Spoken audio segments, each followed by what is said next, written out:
ডাকসু নির্বাচনের আমেজ এখন ঢাকা বিশ্ববিদ্যালয়ের ক্যাম্পাস জুড়ে।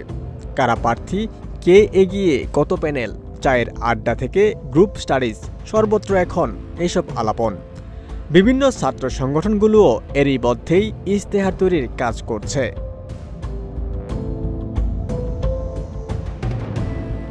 তবে বিশ্ববিদ্যালয়ের সার্বিক উন্নয়নের আকাঙ্ক্ষা পূরণে যারা আস্থা অর্জন করতে সক্ষম হবে নির্বাচনে, তাদেরকেই প্রতিনিধি হিসেবে বেছে নিতে মুখিয়ে আছে শিক্ষার্থীরা। ইতিমধ্যেই ঢাকা বিশ্ববিদ্যালয়ের কেন্দ্রীয় ছাত্র সংসদ ও হল সংসদ নির্বাচনের জন্য মনোনয়নপত্র সংগ্রহ শুরু হয়েছে। অপরদিকে ডাকসু নির্বাচনে ভিপি পদে সর্বপ্রথম মনোনয়ন ফর্ম জমা দিয়েছেন নিষিদ্ধ সংগঠন ছাত্রলীগের সাবেক নেতা Julius caesar Talukdar.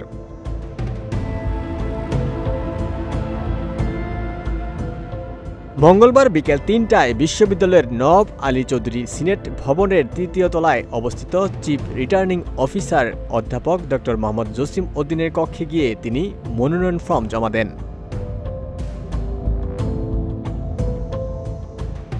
Julius caesar Talukdar ২০১৯ সালে ডাকসু নির্বাচনে সলিমুল্লাহ মুসলিম হল থেকে ছাত্রলীগের প্রার্থী হিসেবে জিএস পদে প্রতিদ্বন্দ্বিতা করে নির্বাচিত হয়েছিলেন।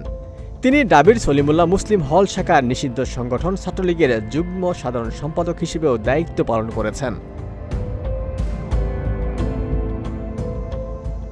নিষিদ্ধ সংগঠন ছাত্রলীগ নেতার মনোনয়ন ফর্ম জমা দেওয়ার বিষয়টি ছড়িয়ে পড়লেই বিশ্ববিদ্যালয়ের সাধারণ শিক্ষার্থীদের একাংশ তার মনোনয়ন প্রত্যাহারের দাবিতে বিক্ষোভে নামে। বিশ্ববিদ্যালয়ের বিভিন্ন স্থানে বিক্ষোভ মিছিল ও স্লোগান দেয় তারা।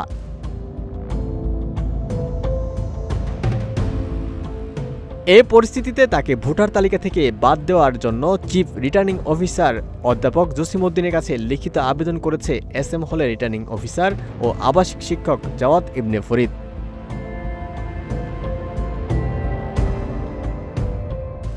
এ বিষয়ে ঢাকা বিশ্ববিদ্যালয়ের প্রক্টর সাইফুদ্দিন আহমেদ বিষয়টি নিশ্চিত করে বলেন, হল প্রভোস্টের পক্ষ থেকে একটি চিঠি পেয়েছি, জুলিয়াস সিজারকে ভোটার তালিকা থেকে বাদ দেওয়া হবে।